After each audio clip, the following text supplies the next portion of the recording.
Hi, thought we'd just take a quick look inside this Logitech keyboard, which was like on the table, on the bench, directly under where all the water fell out of the roof. So I believe this thing got absolutely flooded in the EEV blog flood of 2019. It's a K330 for those playing along at home. It's a nice keyboard. I like it. I've got several of these. I kind of like standardized on this model. Yeah, I know some people, you know, they want the real clicky keys, whatever.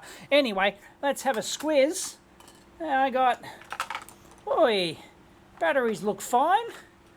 It's a little bit, is there some moisture in there? I'm not sure. If you hear a noise in the background, I'm still running fans and stuff here, so it's probably all dried out. No, I haven't dipped this in, you know, or tried to clean it out in any way.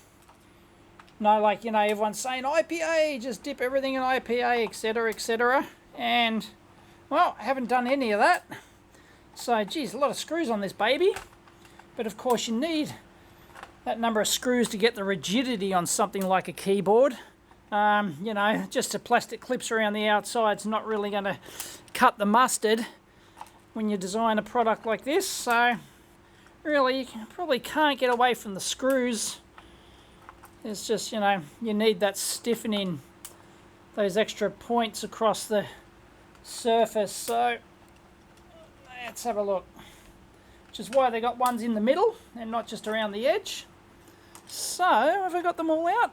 I don't think there's any under the feet, is there? How does that... Right, now we're going to get the clippy things. Let's have a squiz. Come on.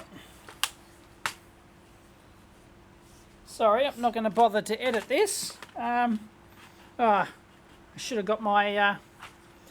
where's my spudger? Hang on. I'm not sure if I got it here. Oh, this will do. Let's have a look.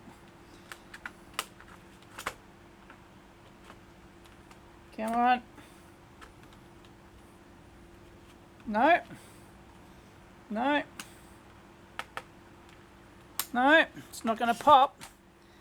Maybe I've got to start from the bottom edge. There we go. Probably got to do the sides. And then, yep, that's the ticket. That's the ticket. So I don't, as I said, I don't know if the water actually fell directly on this keyboard, but from memory, I think it did have water in it. So, as a lot of people point out, it's probably going to be relatively clean, but it went into the, well, it comes from the gutter, but it had to go into the gyprock roof cavity. So all the dust and crud and crap all up there is all going to be, geez, come on. There we go. There we go. Oh, that looks pretty clean. Oh, okay. That whole surface is gonna... the keyboard's... There we go, stuck on top. Oh, there's a little bit of... the only water left is a little... looks to be a little drop up.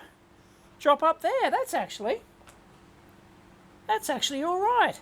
Look, anyway, that's a membrane job, and there's no water inside that membrane, so maybe, like I find it hard to believe that's dried out on its own, because if water got into here, then it would have, it certainly wouldn't get out in a hurry, that's for sure. So I don't think water actually got in here. Anyway, there's the back of that.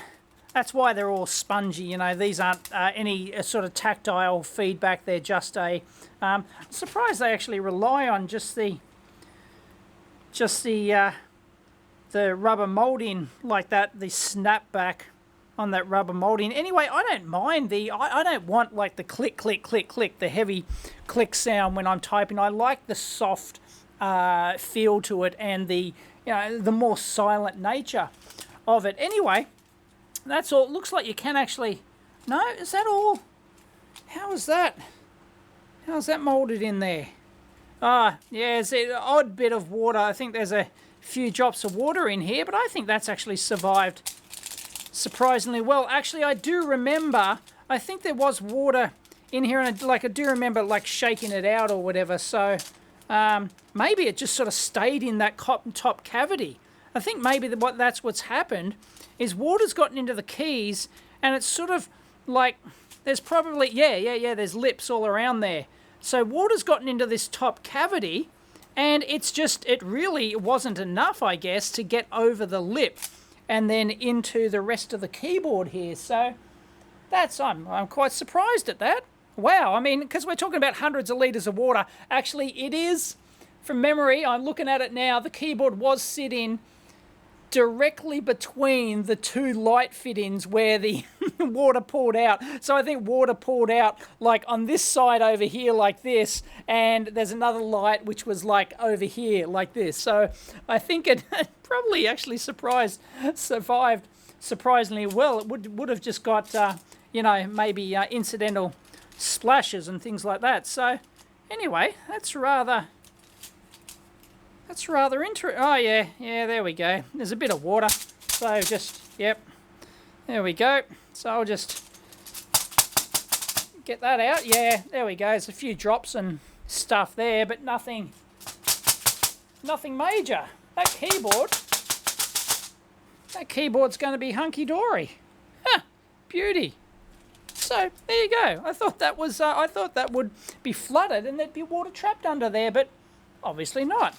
Not a bad keyboard design, actually, for water ingress into the keys. It just stays inside the well in there.